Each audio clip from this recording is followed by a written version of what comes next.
Hello guys, कैसे हैं सभी लोग।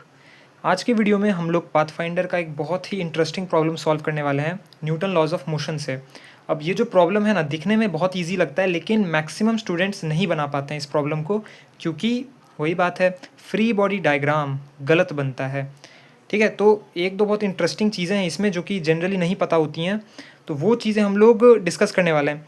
इसलिए ये वाला जो प्रॉब्लम है बहुत ही इंपॉर्टेंट हो जाता है, खासकर एडवांस के लिए या फिर ओलंपियाड्स जो दे रहे हैं उनके लिए।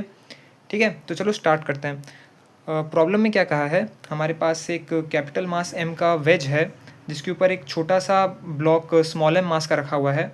एक हॉरिजॉन्टल फोर्स F लग रहा है। तो हमसे पूछा है कि जो वेज है इसका हॉरिजॉन्टल डायरेक्शन में एक्सेलरेशन कितना होगा। तो चलो सबसे पहले हम लोग क्या करते हैं ना, वेज का फ्री बॉडी डायग्राम बनाते हैं।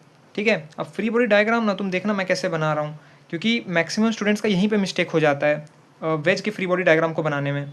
तो देखो, ये है हमारा वेज।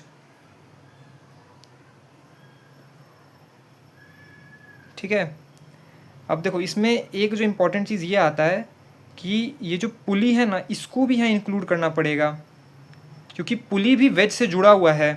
समझे। ओके, तो ये जो मासलेस पुली है ये भी वेज का पार्ट है। ठीक है, इसको मैं प्रूफ भी कर सकता हूँ, लेकिन अभी के लिए ना तुम इस चीज़ को याद रखो। ठीक है, ये बहुत ही ज़्यादा इंपॉर्टेंट चीज़ है कि ये वेज का पार्ट है। अब फोर्सेस देखते हैं इस पर। तो देखो, वेज पे ही है ये फोर्स एक्चुअली। तो ये एक एफ फोर्स है, लेकिन साथ ही साथ तुमको एक फोर्स और इंक्लूड करना पड़ेगा, ये वाला फोर्स। समझे। ये जो टॉट स्ट्रिंग है ये भी पुली से जुड़ी हुई है ना, और पुली हमारा वेज से जुड़ा हुआ है, तो हमें ये वाला फोर्स भी कंसिडर करना पड़ेगा वेज पे।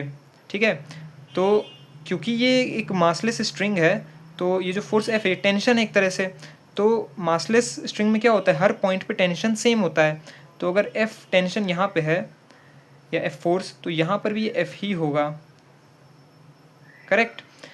ओके, अब इस पर एक और फोर्स कौन सा लग रहा है, ग्रेविटी तो लग ही रहा है, लेकिन मैं क्या कर रहा हूँ ना, मैं सिर्फ वो फोर्सेस देख रहा हूँ जिनका मेरे को एक्स डायरेक्शन में कोई कंपोनेंट मिलेगा।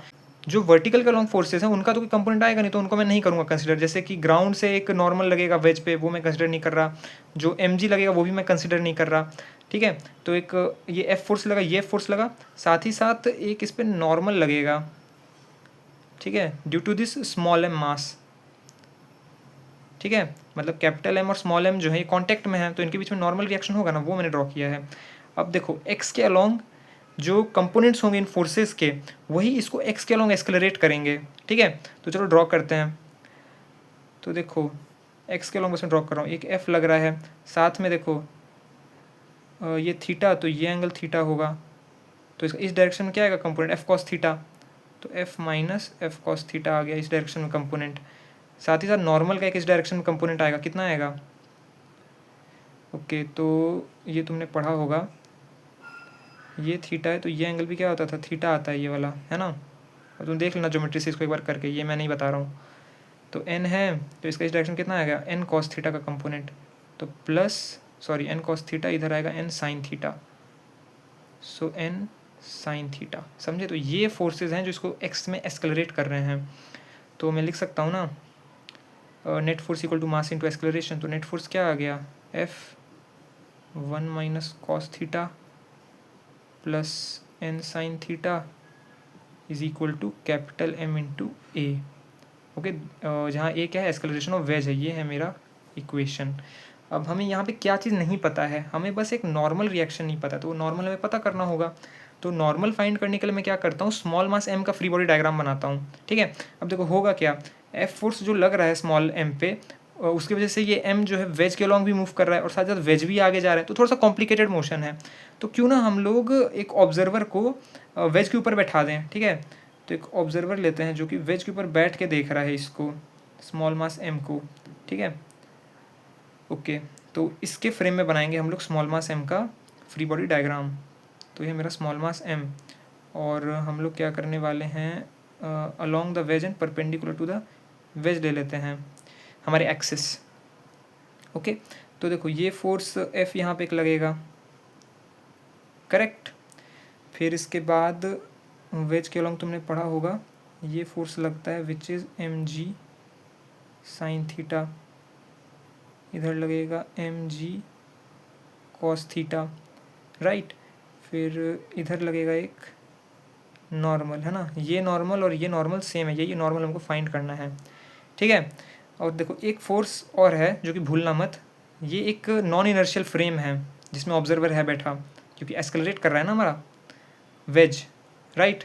तो हमारा ऑब्जर्वर भी एस्केलरेट कर रहा है, तो नॉन इनर्शियल फ्रेम है, तो इसकी वजह से इस पर एक स्यूडो फोर्स आएगा अपोजिट डायरेक्शन में, तो इस डायरेक्शन में क्या आएगा स्यूडो फोर्स, तो स्मॉल एम इंटू ए, राइट। अब हमें नॉर्मल रिएक्शन फाइंड करना है, तो हमें इन दोनों एक्सिस के अलॉन्ग ही कंपोनेंट्स करने पड़ेंगे, ठीक है। तो ये एंगल थीटा था, ये थीटा, तो ये थीटा हो जाएगा, राइट। तो इस फोर्स को अगर मैं हटाऊँ तो इस डायरेक्शन के अलॉन्ग एक कंपोनेंट आएगा एम ए कॉस थीटा, और एक परपेंडिकुलर आएगा, तो मैं ऐड कर देता हूँ इसको एम ए साइन थीटा, सही है ना। तो यहाँ से देखो नॉर्मल के लिए मेरे को ये वाला इक्वेशन लिखना पड़ेगा इस लाइन के अलॉन्ग, तो इस ऑब्जर्वर के लिए वेज के परपेंडिकुलर तो कोई मोशन हो ही नहीं रहा है, इसको तो बस यही लगेगा कि वेज के अलॉन्ग मूव कर रहा है स्मॉल मास एम, तो क्या इक्वेशन आएगा हमारा, ये इक्विलिब्रियम में है ना वेज के perpendicular, so N plus M A sine theta is equal to M ji cos theta. So ऐसे नॉर्मल रिएक्शन क्या आ गया, M ji cos theta minus M A sine theta, right.